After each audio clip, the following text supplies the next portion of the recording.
성경 말씀 보겠습니다. 누가복음 5장 27절부터 32절까지의 말씀을 제가 봉독해 올리겠습니다. 그 후에 나가서 레이라는 세리가 세간에 앉아 있는 것을 보시고 나를 쫓으라 하시니 제가 모든 것을 버리고 일어나 쫓으니라. 레이가 예수를 위하여 자기 집에서 큰 잔치를 하니 세리와 다른 사람이 많이 함께 앉았는지라. 바리새인과 저기 서기관들이 그 제자들을 비방하여 가로되 너희가 어찌하여 세리와 죄인과 함께 먹고 마시느냐. 예수께서 대답하여 가라사대 건강한 자에게는 의원이 쓸데없고 병든 자에게라야 쓸데있나니 내가 의인을 부르러 온 것이 아니요 죄인을 불러 회개시키려 왔노라. 아멘. 회개란 무엇일까요? 왜 회개해야 할까요? 하나님은 아무도 멸망치 않고 다 회개하기를 원하십니다. 오늘은 예수님의 탄생을 기념하는 성탄절입니다. 우리는 이 날을 맞이할 때마다 하나님께서 그리스도의 피로 우리를 구원하신 크고도 놀라운 사랑에 다시 한번 감사해야 하고 감격해야 합니다. 그런데 예수 믿는 우리가 더욱 중요하게 여겨야 할 것은 예수님께서 이 땅에 오신 목적을 알고 그 목적에 합당한 삶을 살아가는 것입니다. 예수님께서 이 땅에 오신 목적에는 여러 가지가 있습니다. 오늘 그 중에서 이번 성탄절에는 죄인을 불러 회개시키려 오신 예수님이라고 하는 제목을 통해서 함께 은혜 나누기를 원합니다. 예수님은 제자들을 택하실 때에 오늘날 세상 사람들이 직원들을 모집할 때 모집 공고를 내거나 그렇게 하지 않으셨습니다. 대신에 우리 주님께서는 각 처를 두루 다니면서 제자들을 한 사람 한 사람 불러 모으셨습니다. 오늘 본문은 예수님께서 레이라 하는 세리를 제자로 부르시는 장면으로 예수님은 세간에 앉아있는 그를 보시고 아무런 설명이나 사전 회비도 없이 나를 쫓으라고 하십니다. 그런데 놀랍게도 레이는 아무런 변명이나 망설임 없이 주님의 그 부르심의 모든 것을 버리고 일어나서 주님을 쫓았습니다. 그리고 예수님을 위하여 자기 집에서 큰 잔치를 베풀었는데 이때 세리를 비롯한 많은 사람이 예수님과 함께 식사하기 위해서 그곳에 앉아 있었습니다. 이를 본 바리새인과 서기관들이 제자들을 향해서 어찌하여 세리와 함께 앉아 먹고 마시느냐. 이 말은 어찌해서 너희 선생은 세리와 죄인과 함께 먹고 마시느냐. 이렇게 비방하였을 때 마침 그 소리를 예수님께서 들으셨습니다. 그리고 예수님께서 의미심장한 말씀을 하셨는데 그것이 바로 누가복음 5장 31절부터 32절에 있는 말씀입니다. 다 같이 읽어보겠습니다. 예수께서 대답하여 가라사대 건강한 자에게는 의원이 쓸데없고 병든 자에게라야 쓸데있나니 내가 의인을 부르러 온 것이 아니요 죄인을 불러 회개시키려 왔노라. 이 말은 무슨 뜻입니까? 건강한 자에게는 의원이 쓸데없고 병든 자에게 쓸데있듯이 자신이 의인이라고 생각하는 자에게는 예수님이 필요 없으며 자신이 죄인이라고 생각하는 사람에게 예수님이 필요하다는 말입니다. 이처럼 예수님이 이 땅에 오신 목적은 의인 때문이 아니라 죄인을 불러서 회개시키기 위함이었습니다. 그러면 하나님 앞에서는 어떤 사람이 죄인일까요?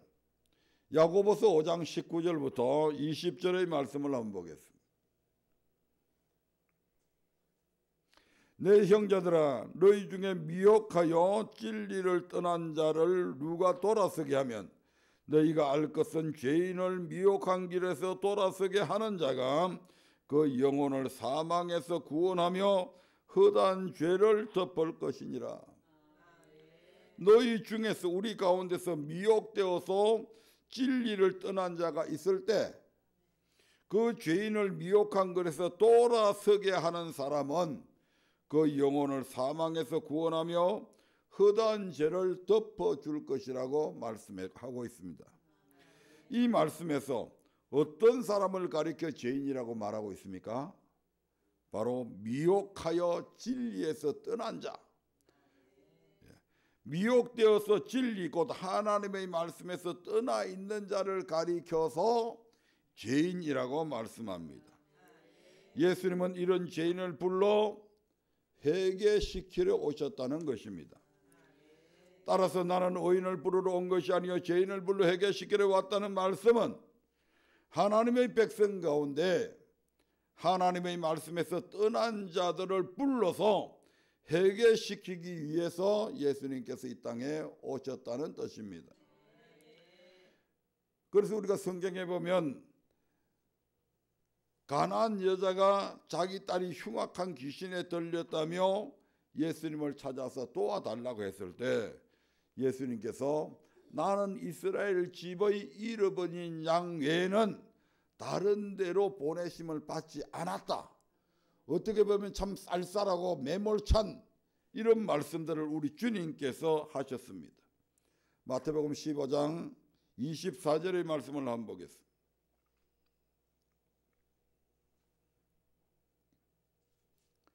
예수께서 대답하여 가라사대 나는 이스라엘 집의 잃어버린 양 외에는 다른 데로 보내심을 받지 아니하였노라 하신대, 오직 이스라엘 집의 잃어버린 양에게로 보내심을 받았다는 말은 교회 안에 잃어버린 양을 위해 우리 주님께서 오셨다는 뜻입니다. 그러면 예수님은 이런 잃어버린 사람들에게 예수님은 그들에게 가서 무엇을 전파하셨을까요? 마태복음 4장 17절의 말씀을 통해 확인해 보겠습니다. 이때부터 예수께서 비로소 전파하여 가라사대 회개하라 천국이 가까웠느니라 하시더라. 회개하라 천국이 가까웠느니라고 전파하셨습니다. 또한 12 제자를 택하여 보내실 때에도 그들을 누구에게 보냈으며 무엇을 전파하라 하셨습니까?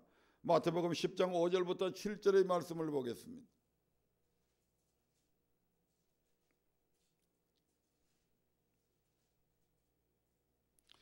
예수께서 이 12를 내어 보내시며 명하여 가라사대 이방인의 길로도 가지 말고 사마리아인의 고을에도 들어가지 말고 차라리 이스라엘 집에 잃어버린 양에게로 가라. 가면서 전파하여 말하되 천국이 가까웠다 하고, 이방인의 길로도 가지 말고 사마리아인의 고을에도 들어가지 말고 이스라엘 집의 잃어버린 양에게 가라고 말씀하셨습니다.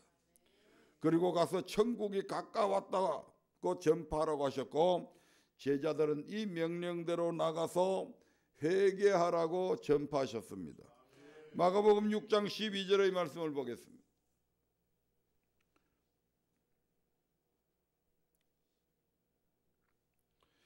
다 같이 읽습니다. 제자들이 나가서 회개하라 전파하고, 이처럼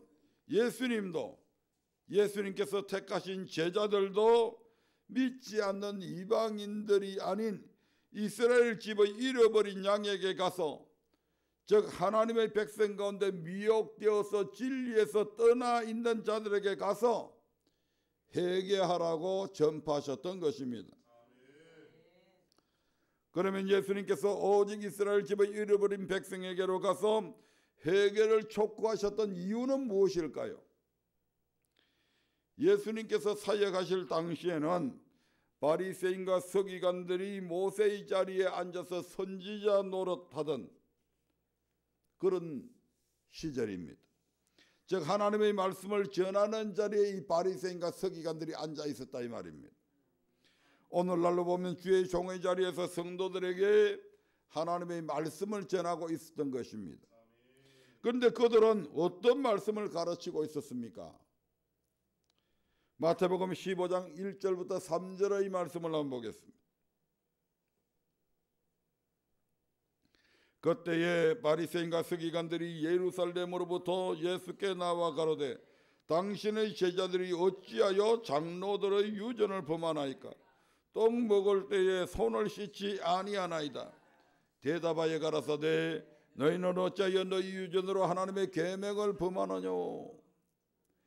이 말씀으로 보아 바리새인과 서기관들은 백성에게 하나님의 말씀이 아닌 장로들의 유전을 가르치고 있었음을 알 수가 있습니다.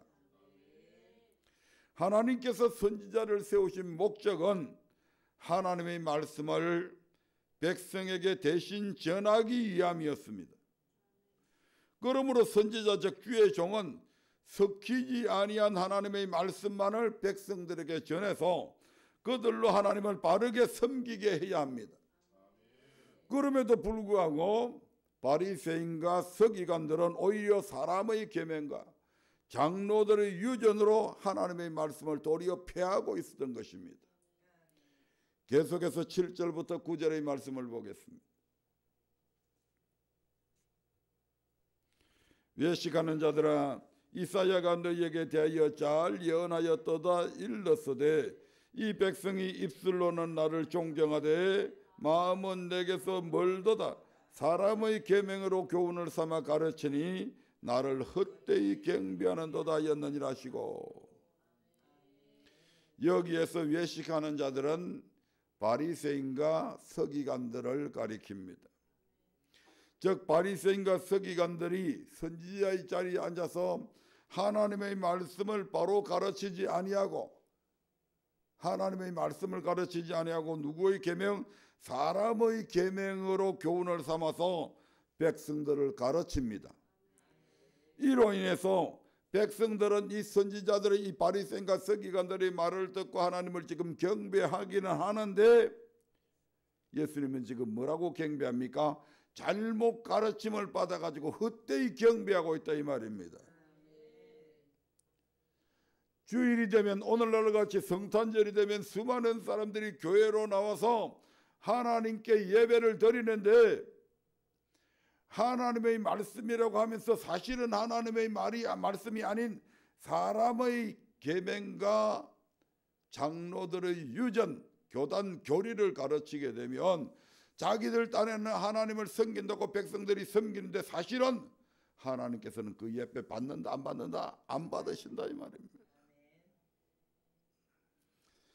그래서 마태복음 23장에서 예수님은 이런 서기관들과 바리새인들을 향해 크게 진노해서 이렇게 말씀하십니다. 마태복음 23장 13절부터 15절의 말씀을 봅니다. 화 있을진저 외식하는 서기관들과 바리새인들이여 너희는 천국 문을 사람들 앞에서 닫고 너희도 들어가지 않고 들어가려 하는 자도 들어가지 못하게 하는도다. 화 있을진저 외식하는 서기관들과 바리새인들이여 너희는 교인 하나를 얻기 위하여 바다와 육지를 두루 다니다가 생기면 너희보다 배나 더 지옥 자식이 되게 하는도다. 화 있을 진저라고 하는 말은 심판받을 자들이여 이 말과 같습니다. 즉 이런 외식하는 서기관들과 바리새인들은 지옥의 판결을 피할 수 없다는 것입니다. 그 이유가 무엇입니까? 왜 그들이 지옥의 판결을 피할 수 없습니까? 모세의 자리 즉 하나님의 말씀을 가르치는 선지자의 자리에 앉아서 말씀을 똑바로 가르치지 않고 장로들의 유전과 사람의 계명으로 백성을 가르쳐서 천국문을 그들 앞에서 닫아버리고 자신들도 들어가지 않고 들어가려 하는 사람들조차도 못 들어가게 지금 막아버렸다 이 말입니다. 뿐만 아니라 교인 하나를 얻기 위해서 성도들 보고 전도해라 전도해라 해가지고 그 전도하기가 얼마나 어렵습니까? 그런 가운데서도 교인 하나를 얻게 바다 육지를 두루 찾아다니다가 전도해서 한 사람 교회 안에 데려오면 저들보다도 배나 더 지옥 자식이 되게 만들어 버린다는 것입니다. 뭘 통해서 잘못 가르쳐서 하나님을 잘못 섬기게 해서 그들로 배나 더 지옥 자식 되게 만든다. 이처럼 당시 이스라엘 백성들은 바리새인과 서기관들로부터 하나님의 말씀이 아닌 사람의 계명과 유전으로 가르침을 받아 천국에 이르는 정확한 길을 알지 못한 채 고생하며 유리하고 있었습니다. 그래서 마태복음 9장 35절부터 36절에서는 이렇게 표현하고 있죠. 예수님께서 이 말씀을 들어오는 자기 백성들을 향해서 이렇게 말씀을 합니다.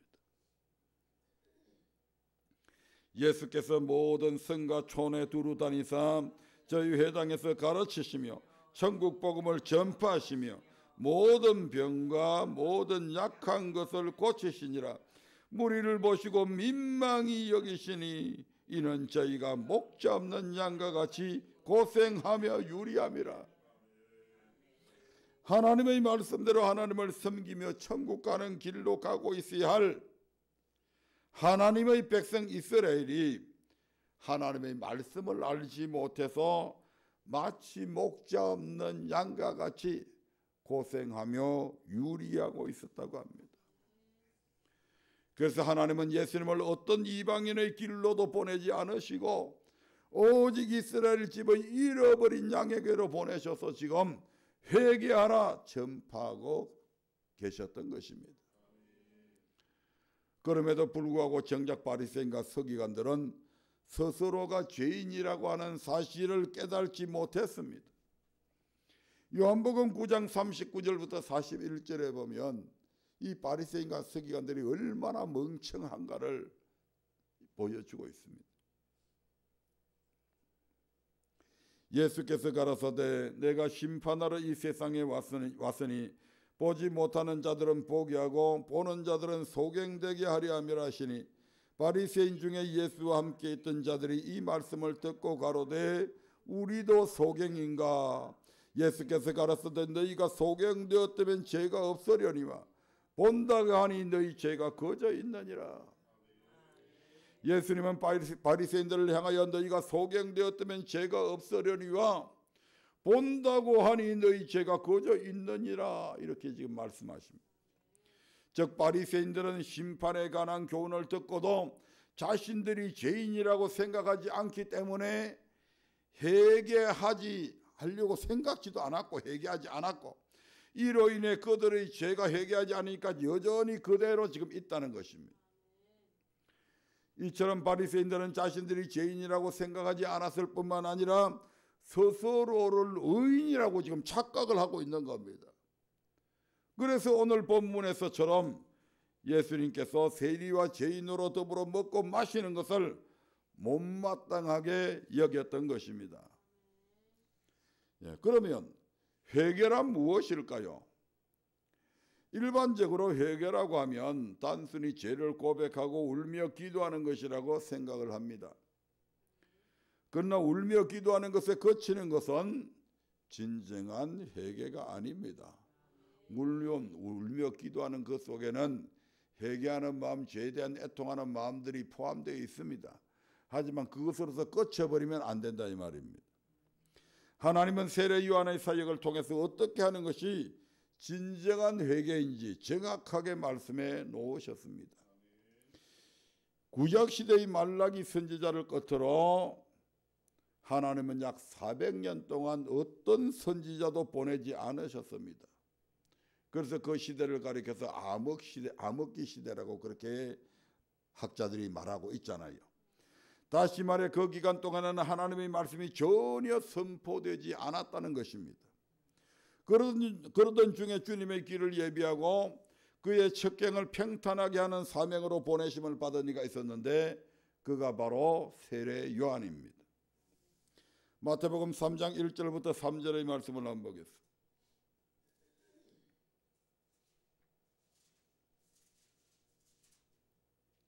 그때에 세례 요한이 이르러 유대 광야에서 전파하여 가로되 회개하라 천국이 가까웠느니라 하였으니 저는 선지자 이사야로 말씀하신 자라 일렀으되 광야에 외치는 자의 소리가 있어 가로되 너희는 주의 길을 예비하라 그의 첩경을 평탄케 하라 하였느니라. 예수님보다 앞서 사역을 시작하셨던 세례 요한이 회개하라 천국이 가까웠느니라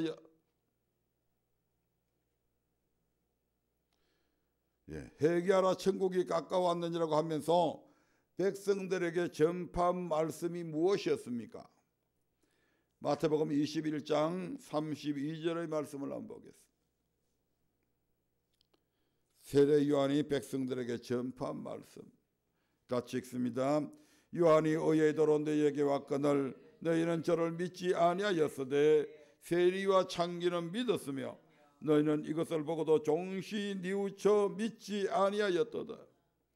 의의 도로 너희에게 왔거늘, 여기서 너희는 대제사장과 백성의 장로들을 말하며 세례 요한이 전한 말씀은 의의 도였다는 것입니다. 그런데 세리와 창기 즉 죄인들은 그 말씀을 믿었지만 정작 백성들에게 바르게 가르쳐야 될 대제사장들과 백성의 장로들은 그 말씀을 믿지 않았습니다. 그러면 세례 요한이 전한 의의 도는 무엇일까요? 그럼 신약 성경만으로는 이것이 무엇인지 정확하게 알 수가 없습니다. 그래서 먼저 구약 성경에서 세례 요한에 관하여 예언하고 있는 말씀부터 찾아보도록 하겠습니다. 말라기서 4장 4절부터 6절의 말씀을 봅니다. 천천히 같이 읽어보겠습니다. 너희는 내가 호렙에서 온 이스라엘을 위하여 내 종 모세에게 명한 법 곧 율례와 법도를 기억하라.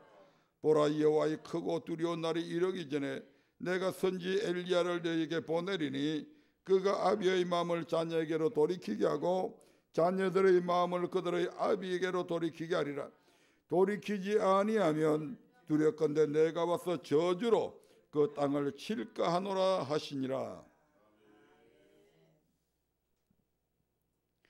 선지 엘리야가 와서 아비의 마음을 자녀에게로 자녀들의 마음을 그들의 아비에게로 돌이키게 할 것이라고 합니다. 성도들의 마음을 하나님께로, 하나님의 마음을 성도에게로 돌이키게 하겠다 한다는 것입니다. 그렇다면 하나님께서 보내시겠다고 약속하신 선지 엘리야는 그럼 누구일까요? 마태복음 11장 11절부터 14절의 말씀을 한번 보겠습니다.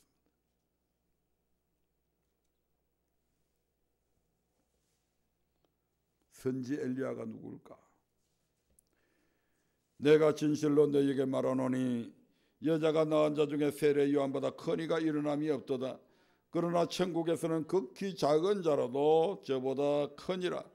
세례 요한의 때부터 지금까지 천국은 침노를 당하나니 침노하는 자는 빼앗느니라. 모든 선지자와 및 율법의 예언한 것이 요한까지니 만일 너희가 즐겨받을진대 오리라 한 엘리야가 곧 이 사람이니라.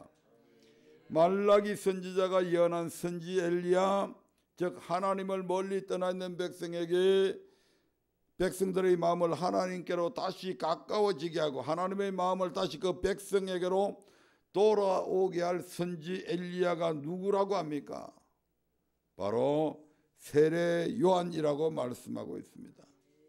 아멘. 그러면 이 세례 요한이 전파한 말씀은 과연 무엇이었을까요? 다시 말라기 4장 4절부터 6절의 말씀을 보겠습니다.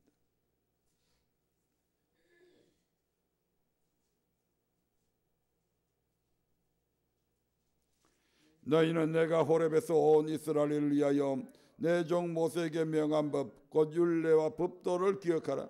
보라, 여호와의 크고 두려운 날이 이르기 전에 내가 선지 엘리야를 너희에게 보내리니 그가 아비의 마음을 자녀에게로 돌이키게 하고 자녀들의 마음을 그들의 아비에게로 돌이키게 하리라. 돌이키지 아니하면 두렵건대 내가 와서 저주로 그 땅을 칠까 하노라 하시니라. 선지 엘리야가 와서 백성의 마음을 하나님께로 돌아오게 할 것인데 무엇으로 그와 같이 한다고 말씀합니까? 바로 시내산에서 모세에게 명한 법 곧 율례와 법도를 가르쳐서 백성들의 마음을 다시 하나님께로 돌이키게 한다고 지금 말씀하고 있지 않습니까?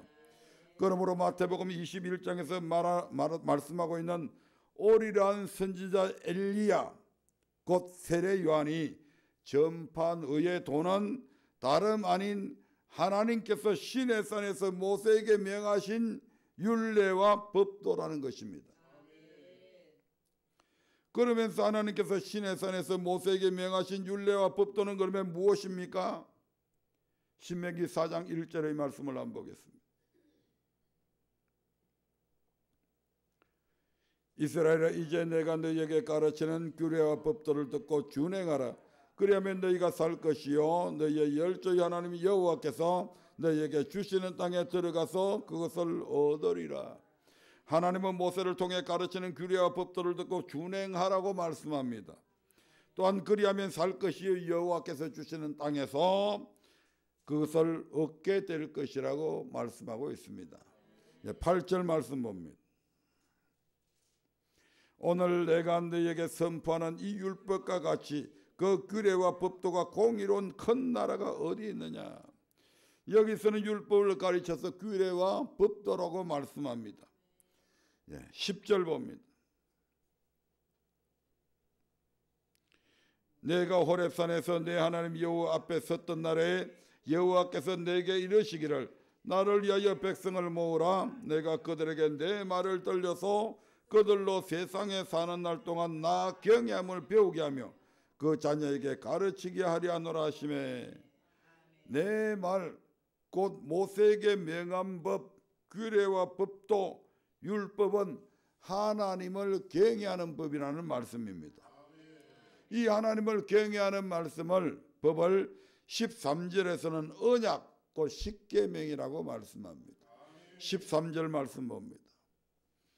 여호와께서 그 언약을 너희에게 반포하시고 너희로 지키라 명하셨으니 곧 십계명이며 두 돌판에 친히 쓰신 것이라. 말씀을 정리해 볼까요? 따라서 말라기 4장 4절에서 말씀한 시내산에서 모세에게 명하신 법, 곧 율례와 법도는 규례와 법도 또는 율법, 언약, 곧 십계명, 그리고 이것들은 하나님을 경외하는 법이라는 것입니다.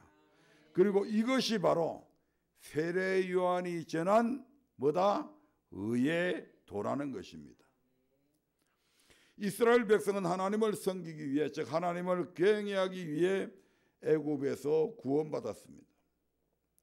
그러나 약속의 땅 가나안에 들어간 그들은 하나님을 경외함으로 섬기기는커녕 물질과 쾌락을 섬기며 하나님께 패역한 백성들이 되어버렸습니다. 이 하나님은 선지자들을 부지런히 보내서 그들에게 뭐하러 갑니까? 회개를 촉구합니다. 수많은 선지자들을 보내서 너희들이 왜 지금 나라가 이렇게 위태로운 줄 아냐? 왜 이렇게 우리가 지금 어려운 일을 당하는지 아냐? 너희들이 여호와의 말씀을 떠났기 때문에 그렇다. 그러니까 여호와의 말씀으로 빨리 돌아오라 계속해서 여호와의 말씀으로 돌아오는 것이 뭐다? 회개라 이 말입니다.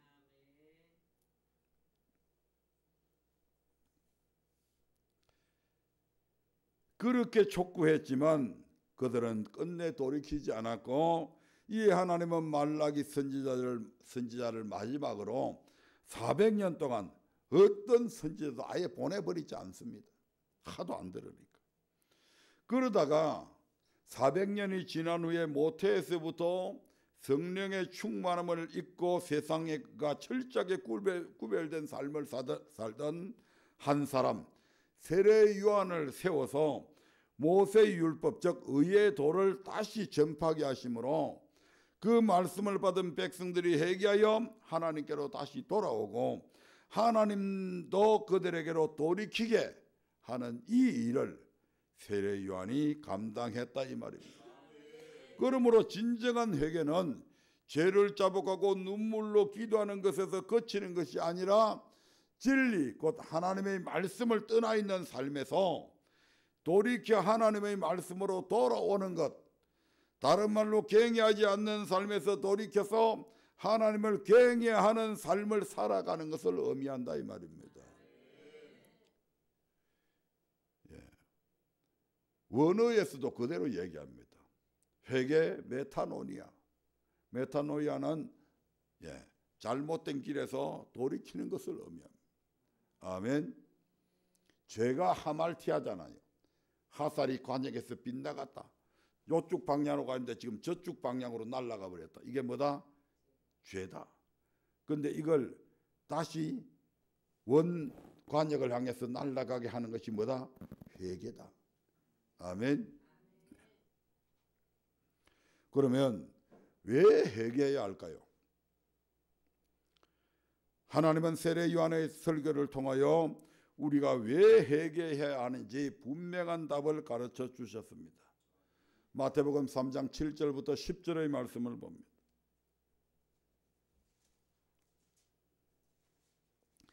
요한이 많은 바리새인과 사두개인이 세례 베푸는데 오는 것을 보고 이르되 독사의 자식들아 누가 너희를 가르쳐 임박한 진노를 피하라 하더냐. 그러므로 회개에 합당한 열매를 맺고 속으로 아브라함이 우리 조상이라고 생각지 말라. 내가 너희에게 이르노니 하나님이 능히 이 돌들로도 아브라함의 자손이 되게 하시리라. 이미 도끼가 나무 뿌리에 놓였으니 좋은 열매 맺지 아니하는 나무마다 찍어 불에 던지우리라. 세례 요한은 바리새인과 사두개인들을 향해서 독사의 자식들아 누가 너희를 가르쳐 임박한 진노를 피하라 하더냐. 이렇게 책망하면서 회개에 합당한 열매를 맺고 속으로 아브라함이 우리 조상이라고 생각지 말라고 합니다. 여기서 아브라함의 자손은 누구를 말합니까? 물론 당시로는 유대인을 지칭합니다. 그러나 오늘날 아브라함의 자손은 예수 믿는 모든 성도를 의미합니다. 왜 그럴까요? 갈라디아서 3장 6절부터 7절의 말씀을 한번 보겠습니다. 아브라함이 하나님을 믿음에 이것을 그에게 의로 정하셨다 함과 같으니라. 그런즉 믿음으로 말미암은 자들은 아브라함의 아들인 줄 알지어다. 누구든지 예수 그리스도를 믿는 자는 아브라함의 아들이라고 말씀합니다. 이는 계속되는 28절부터 29절에 더 정확하게 설명되어져 있습니다.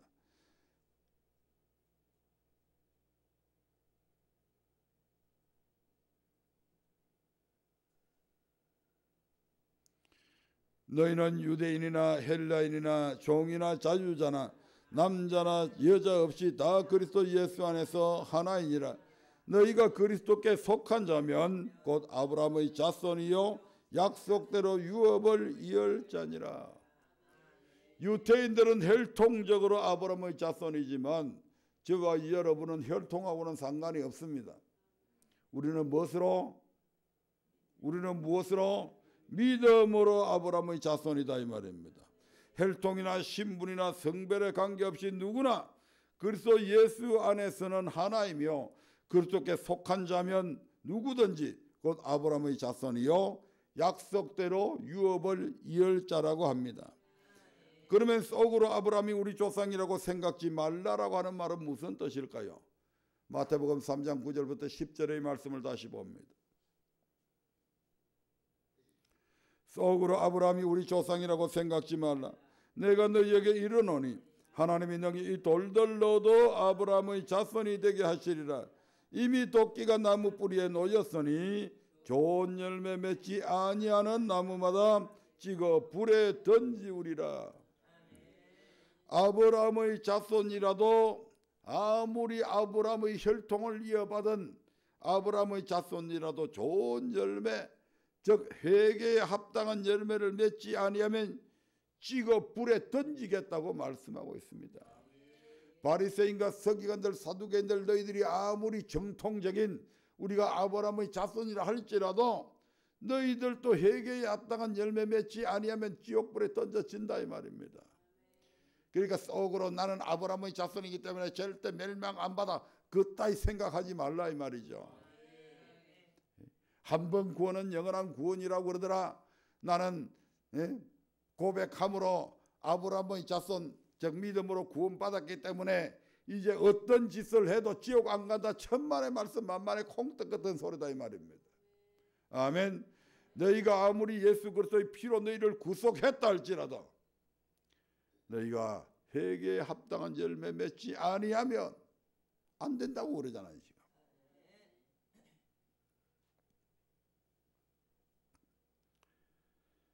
그리고 이미 도끼가 나무 뿌리에 놓였다는 말은 이미 이런 일은 지금 처음 시작되는 것이 아니고 옛적부터 즉 에덴 동산에서부터 있어온 일이라는 것입니다.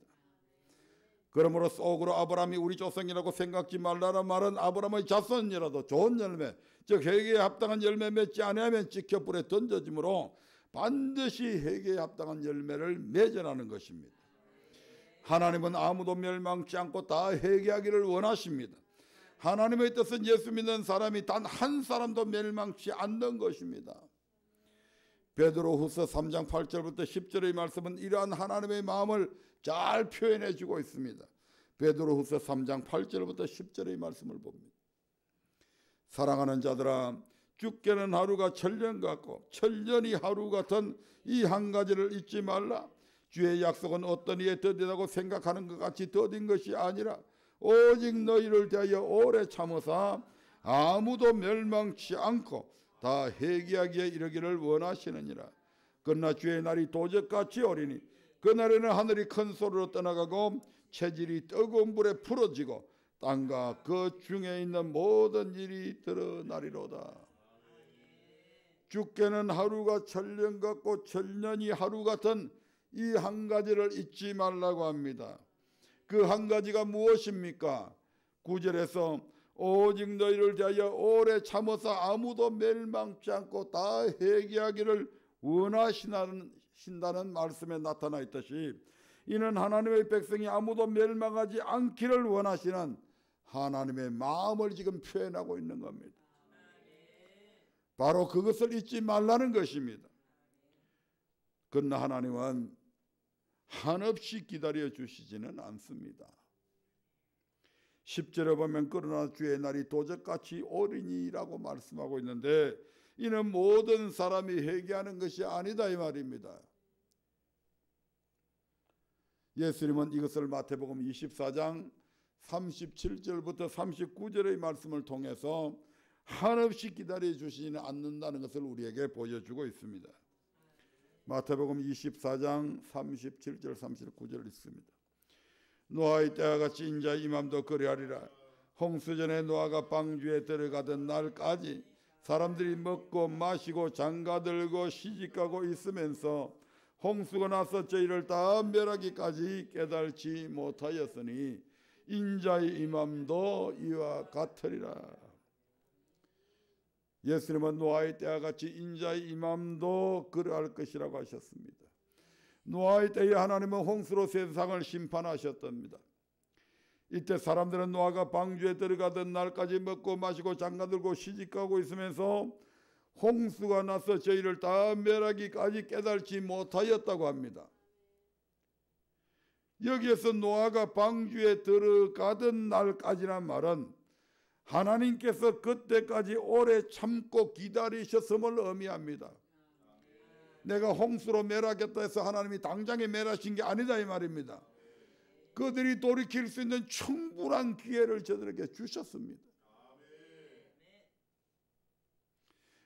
그리고 노아를 통해서 계속해서 홍수 심판이 있다고 하는 것을 많은 사람들에게 전파했습니다. 즉 회개하고 돌아오기를 오래 참고 기다렸다는 것입니다. 그런 하나님의 마음은 베드로전서 3장 20절에 잘 나타나 있습니다. 베드로전서 3장 20절 함께 봅니다. 그들은 전에 노아의 날 방주 예비할 동안 하나님이 오래 참고 기다리실 때에 순종치 아니하던 자들이라. 방주에서 물로 말미암아 구원을 얻은 자가 몇 명뿐이니 겨우 8명이라. 하나님께서 노아로 하여금 방주를 예비하게 하시면서 홍수로 세상을 심판하실 것을 계속해서 전파하셨지만 그 시대 사람들이 계속 순종치 않음을 통해서 결국 멸망을 받았다는 것입니다. 누가복음 15장의 돌아온 탕자의 비유를 통해 말씀하고 있듯이 하나님은 지금도 죄인들이 회개하고 돌아오기만을 기다리고 계십니다. 회개하고 돌아오기만 하면 선하시고 인자하신 하나님께서는 어떤 잘못도 묻지 않으시고 깨끗하게 씻겨 제일 좋은 옷을 입히시고 손에 가락지를 끼고 발에 신을 신기시고 살찐 송아지를 잡아 잔치를 배설해 주셨던 것처럼 집 나간 아들이 자신의 죄를 깨닫고 아버지 집으로 돌아갔을 때 아직도 상거가 먼데 아버지는 저를 보고 척은히 여겨 달려가 목을 안고 입을 맞췄다고 합니다. 이분이 바로 인자심이 영원하신 여호와 우리 하나님이십니다. 그 인자심은 오늘날에도 동일하게 적용되어지고 있습니다. 지금 우리가 어떤 행편에 있다 할지라도 우리의 죄를 깨닫고 하나님 아버지께로 돌아가기만 하면 다시 우리를 기뻐하여 복을 주시겠다고 말씀하고 계십니다. 신명기 30장 1절 2절의 말씀을 봅니다. 내가 내게 진출한 복과 저주가 네게 임함으로 내가 내 하나님 여호와께 쫓겨간 모든 나라 가운데서 이 일이 마음에서 기억이 나거든 너와 내 자손이 내 하나님 여호와께로 돌아와 내가 오늘날 내게 명한 것을 온전히 따라서 마음을 다하고 성품을 다하여 여호와의 말씀을 순종하면 이는 우리의 삶 가운데 복이 임하거나 저주가 임함으로 하나님의 말씀이 기억이 나거든 즉 그 모든 일이 하나님께로부터 말미암아 된 것임을 깨달아지거든 돌이켜 내 하나님께로 돌아와서 마음을 다하고 성품을 다하여 여호와의 말씀에 순종해라. 그리하면 이 말입니다. 그리하면 어떻게 해주신다고 하십니까? 3절부터 5절의 말씀을 보겠습니다.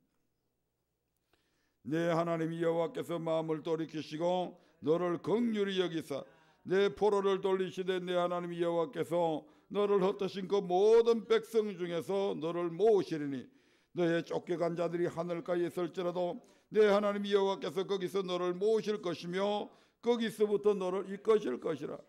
내 하나님 여호와께서 너를 내 열조가 얻은 땅으로 돌아오게 하사 너로 다시 그것을 얻게 하실 것이며 여호와께서 또 내게 선을 행하사 너로 내 열조보다 더 번성게 하실 것이며 하나님께서도 마음을 돌이키사 우리를 긍휼히 여겨 회복시키실 것이요 또 우리에게 선을 행하사 우리를 우리 열조보다 더 번성하게 하실 것이라고 약속하십니다. 이뿐만이 아닙니다. 5절 말씀 다시 한번 더 볼까요? 내 하나님 여호와께서 내 마음과 내 자손의 마음에 할례를 베푸사 너로 마음을 다하며 성품을 다하여 내 하나님 여호와를 사랑하게 하사 너로 생명을 얻게 하실 것이며 또한 하나님은 우리와 우리 후손의 마음에 무엇을 베풀어서 할례를 베풀어서 마음을 다하며 성품을 다하여 하나님을 사랑하게 해서 생명을 얻게 하실 것이라고 말씀합니다. 계속되는 8절 10절에 보면 회개하고 돌아와 순종할 때 반드시 축복하여 주실 것을 제3강조해서 약속하고 있습니다. 같이 읽겠습니다. 너는 돌아와 다시 여호와의 말씀을 순종하고 내가 오늘날 내게 명한 그 모든 명령을 행할 것이라. 내가 내 하나님 여호와의 말씀을 순종하여 이 율법책에 기록된 그 명령과 규례를 지키고 내 마음을 다하며 성품을 다하여 여호와 내 하나님께 돌아오면 내 하나님 여호와께서 내 손으로 하는 모든 일과 내 몸의 소생과 내 육직의 새끼와 내 토지 소산을 많게 하시고 내게 복을 주시되 곧 여호와께서 내 열조를 기뻐하신 것 같이 너를 다시 기뻐하사 내게 복을 주시리라. 마음을 다하며 성품을 다하여 하나님께 돌아오면 하나님께서 우리의 손으로 하는 모든 일과 우리의 자녀와 우리의 하는 사업을 축복하시되 이전에 우리의 열조를 기뻐하신 것 같이 다시 우리를 기뻐하사 복을 주실 것이라고 약속하십니다.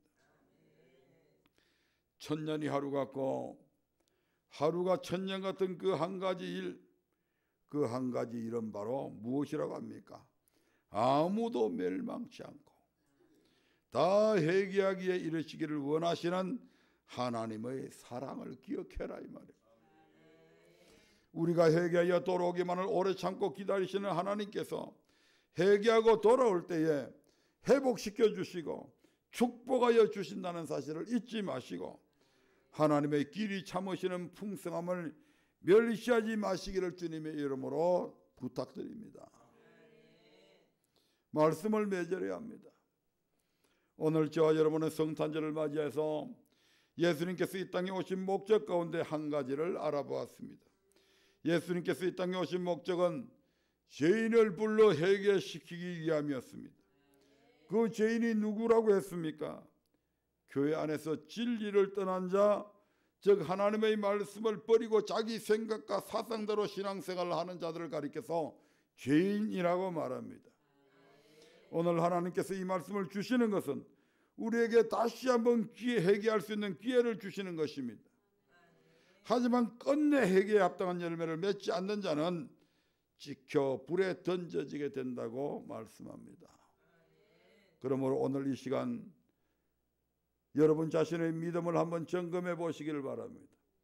그리고 하나님께서 오래 참고 기다리실 때에 회개의 기회를 놓치지 마시고 하나님께로 돌아오시기를 바랍니다. 하나님께서는 우리가 회개하고 돌아오기만 하면 이전보다 더한 복을 허락하시겠다고 약속하셨습니다. 이 같은 하나님의 사랑을 기억하여 하나님의 말씀으로 속히 돌이키시기 바랍니다. 그리하여 하나님의 긍휼하심을 입는 놀라운 은혜와 축복이 이 복된 성탄절에 저와 여러분에게 참으로 귀한 선물이 되기를 주님의 이름으로 축복합니다.